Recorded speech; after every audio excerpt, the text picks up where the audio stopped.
Okay, చూడండి question ఏంటంటే 30 సెంటీమీటర్ల పొడవు అలాగే 20 సెంటీమీటర్ల వెడల్పు ఉన్న ఒక దీర్ఘచతురస్రాకార పేపర్ ఉంది. అయితే దాని మీద 7 సెంటీమీటర్ల వ్యాసార్థం ఉన్నటువంటి వృత్తంగా ఇచ్చారు. అయితే దాని మీదకి ఒక వస్తువుని విసిరితే అది వృత్తానికి బయట, అంటే కాగితం మీదే పడాలి, పూర్తి బయట కాదు, వృత్తానికి బయటపడే సంభావ్యత ఎంత అదే అడిగాడు. సరే, మనకి అంటే ఇది ఇట్లా ఉంటుందండి. దాని ఇది దీర్ఘచతురస్రాకారం, దాంట్లో ఇలా ఒక వృత్తం ఉంది. దీర్ఘచతురస్రం యొక్క పొడవు 30, వెడల్పు 20. దీని వ్యాసార్థం r ఎంత అండి? 7. వెంటనే మనకి ఇప్పుడు దీని కాకుండా వెలుపల పడాలట. మనకి దీర్ఘచతురస్ర వైశాల్యం ఎంత మీకు తెలుసు, 30 రోళ్ళు 3 రోళ్ళు 600. మరి వృత్త వైశాల్యం ఎంత అండి? 7 ఉంటే r=7 అయితే ఎంత? 154. ఇప్పుడు మనకి వృత్తం కాకుండా బయటపడాలి అన్నాడు. సో అవుట్ సైడ్ వైశాల్యం చూద్దాం. తీసేస్తే 10లోంచి 6 పోతే 4, 9లోంచి 5, ఓకే, 9లోంచి 5 పోతే 4, 5లోంచి 1 పోతే 10లోంచి 4 పోతే 6, సారీ, 5లోంచి 1 పోతే 4, 446.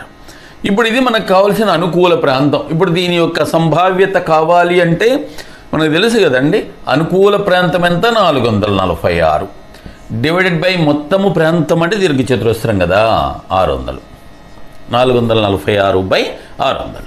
దాంట్లో 2 ఏకం కొట్టేసుకోండి. 223/300, 223/300. ఓకే, చూసుకోండి. నెక్స్ట్ చూడండి, 2.1 సెంటీమీటర్ల వ్యాసార్థము కలిగిన గోళం యొక్క ఘనపరిమాణం ఎంత? డైరెక్ట్ అంటే ఫార్ములా అప్లికేషన్ అంతే, ఏం లేదండి. గోళము యొక్క ఘనపరిమాణం ఎంత? ఫార్ములా తెలుసు కదా, 4/3. కొద్దిగా క్యాలిక్యులేషనే, టైం టేకింగ్ అంతే. దిస్ ఇస్ దీంట్లో చూడండి 4/3 పై అంటే 22/7. r³ r అంటే ఎంత? 2.1 కదా, 2.1 అంటే 21/10 వేద్దాం పోనీ.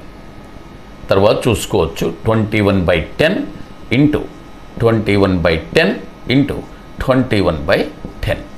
ఇప్పుడు చూసుకోండి, 3 ఏళ్ళు 21, ఒక 21 ఎగిరిపోయింది. ఇక ఇవన్నీ వేస్తే చాలు. 21 21 441 ఇంటూ ఇది చూడండి, 4 22 88, ఇదేమో 441. ఇదిగోండి, 441ని 88తో వేద్దాం, అంతే కదా ఇది. సో వేస్తే 8. ఓకే అండి, 8 4 32, 8 4 32, 3 ఎంత? 35. అది సో మళ్ళీ 8 లేదు, మళ్ళీ 35, 28. కూడామనుకోండి, 8 10, 8 8 3 3. So this is 38,808. కింద 3 సున్నాలు ఉన్నాయి కదా, ఇదిగోండి, 3 తర్వాత ఇక్కడ పాయింట్ పెట్టుకుంటే 38.808. ఓకే, క్రింది వానిలో సరికానిది ఏది అని అడిగాడండి. ఏమేమి సరికాదు, సరైనవేంటి సరికానివి చూద్దాం. ఇది చూడండి, ఫస్ట్ అంటే రేషియో, అనుపాతం అన్నమాట. ఇది చూడండి, 15 కిలోమీటర్లు అండ్ 5 మీటర్లు. 15 కిలోమీటర్లు అంటే ఎన్ని మీటర్లు? ఇక్కడ రాస్తున్న పోనీ, 15 కిలోమీటర్లు అంటే 15,000 మీటర్లు, 5 మీటర్లు. That is okay. అంటే ఇది 3 సార్లు అండి, 3000 వచ్చింది. అలాగే దీన్ని కూడా చూద్దామని చూడండి, ఇది 50 గంటలండి. ఇది నిమిషాల్లో ఇచ్చాడు, గంటకు 60 నిమిషాలు కదా. This is 50 × 60:1. సరిపోయిందిగా, 50 60 3000 సరిపోయింది. అది ఇది సేమ్. దిస్ ఈజ్ ఓకే అండి, ఇది రైటే. అది వాడు అడిగింది ఏంటి? సరికానిది ఏది అడిగాడు చూద్దాం. ఇది చూద్దాం. ఇదిగోండి చూడండి 2.5 లీటర్లు, ఇది 10 ml, లీటర్కి 1000 ml కదా, 2.5 అంటే 2500.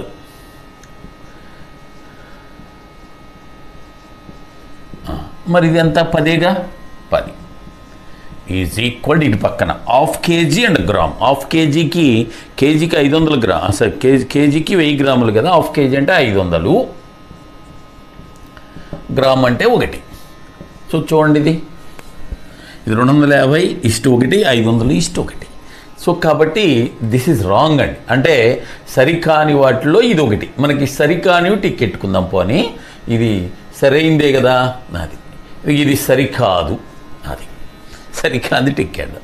రైట్, ఇక్కడికి వద్దామండి. చూడండి, ఇక్కడ 1 సెకండ్, అలాగే 10 నిమిషాలు. 1 సెకండ్ అంటే ఎన్ని నిమిషాలు? అంటే 1 సెకండ్ 1 సెకండే. 10 నిమిషాలంటే నిమిషానికి 60 కదా, 600. ఇది ఎందుకులేండి, 1/600, 1:600. అలా ఇక్కడికి వద్దాం. చూడండి, అది 1/4. 15 మీటర్లు అంటే మీటర్కి ఎంత? 100 కదా, సెంటీమీటర్లు. ఇది సెంటీమీటర్లు అంటే ఇది కూడా మీటర్కి 100 సెంటీమీటర్లు అంటే 1500 సెంటీమీటర్లోకి మార్చేసాం. ఇప్పుడు ఈ 4 వచ్చేసింది అనుకోండి, ఏమవుద్ది రేషియో? 1:6000 అవుతుందండి. ఇదంతా 600, కానీ ఇక్కడ ఏమి ఇచ్చాడు? 1:6000. బట్ కాబట్టి ఇది కూడా తప్పే, మనకు తప్పుదే కావాలిగా, అందుకని ఈ 2 సరికావు, ఇది ఒకటే సరైంది. ఓకే, నోట్ చేసుకోండి. ఓకే, 22.4 సెంటీమీటర్లు వ్యాసార్థము కలిగిన చక్రం 500 భ్రమణాలు చేసిందంటండి. ఎంత దూరం పోతుంది అది? అంటే ఇది చేసింది ఎంత? 500 భ్రమణాలు. భ్రమణం ఎంత? 2πr కదా, చుట్టుకొలతంటే, అందుకని దిస్ ఈజ్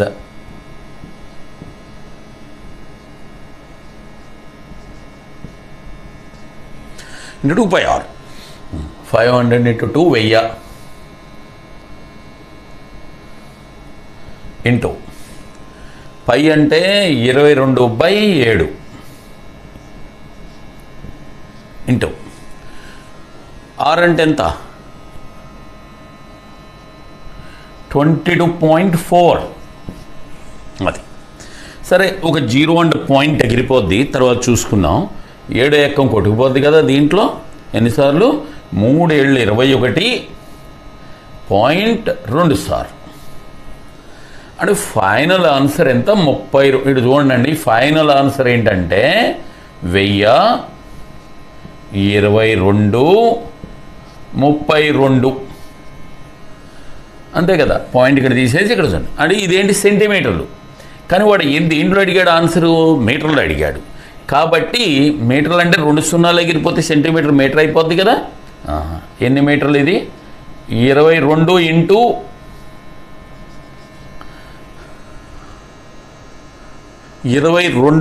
32 మీటర్లు. అది ఇప్పుడు హెచ్ వేసామనుకోండి, 704 మీటర్లు. ఎంతండి అది? 704 మీటర్స్. ఓకే, తీసుకోండి. ఓకే, నెక్స్ట్ క్వశ్చన్ అండి. మనకి ఏమి ఇచ్చాడంటే x - 1/x is equal to 7 అట.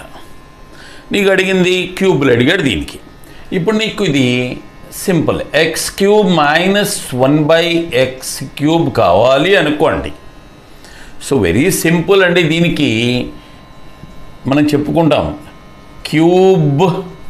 డౌట్ ఉంటే మీరు మన యాప్లో చూసుకున్నా తెలుస్తుంది, దీంట్లో కూడా ఉండొచ్చు, యూట్యూబ్లో కూడా.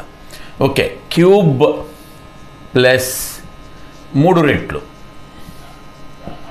ఇక్కడ ప్లస్లు ఉంటేనేమో క్యూబ్ -3 రెట్లు, ఇక్కడ మైనస్ ఉంది కదా, రివర్స్ క్యూబ్ ప్లస్ 3. ఇప్పుడు 7³ అంటే ఇది, దిస్ ఇస్ 7³ 3 × 7. 7³ అంటే 343 ప్లస్ 21 మొత్తం మీద ఎంత అయ్యా అంటే 364. ఓకే, నోట్ చేసుకోండి. ఇక్కడ ఇప్పుడు లిమిట్స్ మీద క్వశ్చన్ అండి ఇది. నెక్స్ట్ది చూడండి, సింపుల్ క్వశ్చనే. Limit e power 7x - 1 by x tends to 0. దీని ఆన్సర్. ఓకే, మనకి తెలుసండి ఫార్ములా ఒకసారి తీసుకోండి. e power x - 1 by x tends to 0 అయితే ఎంత? 1 కదా. అది అంటే ఇక్కడ 7x ఉంది కాబట్టి ఇక్కడ కూడా 7x ఉండాలి. అందుకని దీన్ని ఎలా రాస్తామంటే మనము limit e power 7x - 1 by 7x అలాగే x టెన్స్ టు 0 ఇంటూ 7. ఇదిగోండి ఇక్కడ 7x వేసాం ఇంటూ 7. సరే, దీని వాల్యూ మనకు తెలుసు కదా 1 అని. దీని వాల్యూ 1 అని మనకు తెలుసు కదండి. అందుకని 1 × 7 = 7. ఓకే, నోట్ చేసుకో. ఓకే, సమాన వ్యాసార్థము కల 4 వృత్తాలు ప్రతిదీ మరో రెండింటిని తాకునట్లుగా అమర్చబడినవి అంటండి. అంటే చూద్దాం ఎట్లాగో. ఇదిగో ఇలా, ఇదిగో ఇది ఒక వృత్తం. కొద్ది చిన్నగానే వేస్తున్నాను డయాగ్రామ్. ఇదొకటి, ఇదొకటి, ఇదొకటి, ఇలా తాకబడినవి అంటండి. అయితే వీటి మధ్యలో ఉన్న సమాన వ్యాసార్థం, నేను కొద్ది చిన్నగా ఉన్నా ఏమంటే సమానం లేదు అనుకోవద్దు. ఆ మధ్యలో వైశాల్యం 42 అన్నాడు. మనకి తెలుసు ఈ మధ్యలో వైశాల్యానికి సూత్రం ఎంత? 6/7 r². ఇటువంటి నేను చెప్పాను అనుకోండి, మీరు మన యాప్లో చూసేవాళ్ళు అయితే ఉన్నవాళ్ళు అయితే అక్కడ చూసుకుంటే ఉంటుంది. లేదు యూట్యూబ్లో కూడా ఉన్నాయండి, గత ఎత్తుక్కోవాలి కదా యూట్యూబ్లో. అది అట్లా 6/7 r² ఈజ్ 42. ఈ 6 దీంట్లో 7 సార్లు కదా. So r = 7. అయితే వాడు ఏమడిగాడు, వీటి యొక్క ఈ 4 వృత్తాల యొక్క చుట్టుకొలతలు ఎంత? ముందు ఒక వృత్తం చుట్టుకొలత కనుక్కోండి ఎంత, అలాగే 4 కనుక్కుందాం. 4 × 2πr అంతే కదా. దాట్ ఈస్ 4 రోజులు 8. పై అంటే ఎంత అండి? 22/7 ఇంటూ r. ఇప్పుడే కనుక్కున్నాం కదా 7 అని. ఆ 7 గడుగుపోతే 27 రోజులు 176. సో దాని యొక్క చుట్టుకొలత ఎంత అయ్యా అంటే 176. ఓకే ఓకే, ఇది హిస్టోగ్రామ్కి సంబంధించినటువంటి క్వశ్చన్ అండి. క్రింది వానిలో సత్యం ఏదన్నాడు. అయితే హిస్టోగ్రామ్ని తెలుగు ట్రాన్స్లేషన్లో కమ్మీ చిత్రం అని ఉపయోగించారు. యాక్చువల్గా కమ్మీ చిత్రం అంటే మనం బార్ డయాగ్రామ్ అంటాం కదా. అయితే లేటెస్ట్గా వచ్చిన బుక్స్లో రెండింటికి ఒకే మాట వాడాడండి. అందుకోసం కమ్మీ చిత్రం అని వాడుంటాడు. అయినా కానీ హిస్టోగ్రామ్ అనేదాన్ని ప్రామాణ్యంగా తీసుకొని దట్ ఈజ్ ఇంగ్లీష్ వెర్షన్లో ఇచ్చాడు. రైట్. ఈ హిస్టోగ్రామ్ మొదటిది ఏంటంటే కమ్మీ యొక్క వైశాల్యము వాడి యొక్క పౌనఃపున్యాలకు అనులోమానుపాతంలో ఉండను, అంతే కదా. సో ఎందుకని కమ్మీ యొక్క వైశాల్యం అంటే ఏంటి? పొడవు ఇంటూ వెడల్పు. పొడవేమో పౌనఃపున్యం, వెడల్పు ఏంటి? తరగతి అంతరం. సో తరగతి అంతరం అట్లాగా అన్నిటికీ సమానమే కదండి. కాబట్టి ఎఫ్కి సమానం ఫ్రీక్వెన్సీకి, అంటే వెడల్పు ఎట్లాగో సమానం కాబట్టి వైశాల్యం కూడా అనులోమానుపాతంలో ఉంటుంది. సమానం కదా, అనులోమానుపాతం. రైట్. రెండోది చూడండి, కమ్మీ చిత్రము నిరంతర పౌనఃపున్య వర్గీకరణకి నిర్మించేటువంటి గ్రాఫు. ఓకే, హిస్టోగ్రామ్ అన్నాం, లేదా సోపాన చిత్రం అన్నాం, అంతే కదా. ఈ సోపాన చిత్రం ఇక్కడ కమ్మీ చిత్రం అంటే మరి బార్ చిత్రం యాక్చువల్లీ పౌనఃపున్యాలు అక్కర్లేదు కదా. అందుకని హిస్టోగ్రామ్ అని తీసుకోండి. హిస్టోగ్రామ్ దేనికంటే గీసేది మనం వర్గీకృత దత్తాంశానికి నిర్మిస్తాం, దేనికి పడితే దానికి కాదు కదా. కంటిన్యూస్ అది కూడా ఏంటంటే మధ్యలో గ్యాప్ లేకుండా గీస్తాం కదా, అదే ఇచ్చాడు వాడు. దట్ ఈజ్ ఆల్సో కరెక్ట్ అండి. అంటే మనకి తెలిసి మొదటిది కరెక్టే, రెండోది కరెక్టే, మూడోది చూడండి. సో ఎక్స్ అక్షము ఎక్స్ అక్షంపై ఏదన్నా విలువ మనకి ఇక్కడ బిగినింగ్లో ఉందండి గ్రాఫ్, ఇక్కడ జీరోతో ఈ జీరో కదా స్టార్ట్ అవ్వకూడదు, ఇక్కడ ఎక్కడో స్టార్ట్ అయింది 30 దగ్గర. మనం ఏం చేస్తాం, గ్రాఫ్ గీసేటప్పుడు ఇది ఇలా గీస్తాం కదా, దాన్ని ఏమంటాం, కింక్ అంటాం. అలా ఎక్స్ అక్షంపై జీరోతో మొదలు కాకపోతే కింక్తో ప్రారంభిస్తాము అన్నాడు. అదే ఇచ్చాడు కదా వాడు. అందుకని ఆల్ 3 ఆర్ కరెక్ట్ అండి. ఇచ్చినటువంటి 3 కరెక్టే. ఏవైతే అవి 1 2 3 3 కరెక్టే. All are right, all are correct, లేకపోతే ఆల్ ఆర్ ట్రూ, అన్నీ సత్యమే. ఓకేనా? కాకపోతే ఏంటంటే ఆ కమ్మి చిత్రం అన్న ప్లేస్లో కాసేపు హిస్టోగ్రామ్ అనుకోండి. యాక్చువల్లీ రెండింటిని ఒకే ఉద్దేశంతో ఇచ్చాడు వాడు. ఇంగ్లీష్లో ఉంది కదా హిస్టోగ్రామ్ అని, అది చూసుకోండి. ఓకే, రైట్ అండి. ఓకే, నెక్స్ట్ క్వశ్చన్ చూడండి. దట్ ఈస్ మంచి question. R2 is equal to ఇదండి, R2 is equal to R1 R3 అయితే యాంగిల్ బి ఎంత? సో ఇలాంటి ఇస్తే మనకు తెలుసు బి ఎంత, 90 అని చూపిద్దాం. ఎట్లాగో ఇక్కడ R1 ఇచ్చాడనుకో ఏ 90, R3 ఇచ్చాడనుకో C90, అట్లా. ఇప్పుడు R2 కదా, B90, రెండోది 90. రైట్, కనుక్కుందాం. ఎందుకో చేద్దాం, చూపిస్తాను అది కూడా. ఓకే, ఆర్ అంటే మనకు తెలుసు ఎంత అండి, delta by. So R is equal to ఎంత అయ్యా అంటే డెల్టా బై ఎస్ అండి. అది మరి ఇది R2 అంటే delta by S minus B అండి. మరి R1 అంటే delta by S minus A and R3 అంటే delta by S minus C. రెండు పక్కన ఈ కొట్టుకుపోతాయి. సరే, ఇప్పుడు చూడండి, ఇవాటి తీసుకొచ్చేసామనుకోండి, ఏమవుతుంది ఇది S into S minus B by S minus A into S minus C is equal to ఎంత, 1. కానీ ఇది మనకు తెలుసు కదా, అదే రూట్ ఉంటే tan b/2 అయింది, అర్ధకోణ సూత్రం. రూట్ లేదు కాబట్టి స్క్వేర్ అన్నమాట. This is tan square b/2 is equal to ఎంత అండి, 1. అంటే tan b/2 కూడా ఎంత అండి, 1. అంటే b/2 ఎంత అండి, 45. So b is 90. అది b ఎంత అంటే 90 degrees. నోట్ చేసుకోండి. ఓకే, చూడండి, సమీకరణవాదమా ఇది? అంతే మరి, సమీకరణవాదం మీద సింపుల్ క్వశ్చన్. కాకపోతే ఇది ఇంటర్మీడియట్దే కానీ స్కూల్ లెవెల్ కిందే లెక్క, లేకపోతే స్కూల్ లెవెల్దే కానీ ఇంటర్మీడియట్ దాని కింద కూడా ఎట్లా ఏం చెప్పొచ్చు అండి.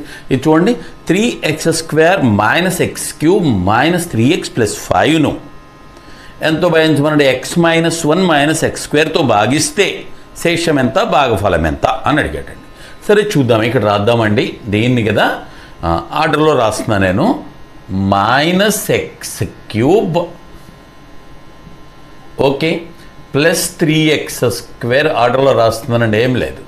మైనస్ 3x ప్లస్ 5 దీన్ని భాగించాలి. ఇది కూడా ఆర్డర్లో రాసేస్తున్నా. ఎంత అది, minus x² plus x minus 1. Right అండి. ఇప్పుడు చూద్దాం అది ఎన్నిసార్లు పోయిందో. చూడండి, దీంట్లో దీన్ని ఎక్స్తో హెచ్చవేస్తే ఇది వస్తుంది. సింపుల్ ఎక్స్ హెచ్చవేస్తే minus x³ x into x plus x² x into 1 minus x అయిపోయింది. తీసివేసామనకి రెండు కొట్టుకుపోద్ది. 3x² నుంచి x² పోతే ఎంతండి, 3x² నుంచి x² పోతే 2x² మైనస్ 2x ప్లస్ 5ని కూడా దించుకోవాలి కదా, దించేసాం. ఇప్పుడు దీన్ని మళ్ళా సో చూడండి, ఇక్కడ మైనస్ x² ఉంది, 2x² కదా, -2తో హెచ్చవేయాలి. -2తో హెచ్చవేస్తే that is 2x² minus 2x plus 2. తీసివేసామనుకో ఈ రెండు కొట్టుకుపోయినాయి బ్రహ్మాండంగా. సో మనకు ఆన్సర్ ఎంత వచ్చింది, 5 - 2 కదా. మరి దీన్ని గుర్తు మార్చాలి కదా అండి, 3. సో ఓకే, భాగఫలం ఎంత? x-2. మరి శేషం ఎంత? 3. భాగఫలమేమో x-2 అండ్ శేషమేమో 3. నోట్ చేసుకోండి.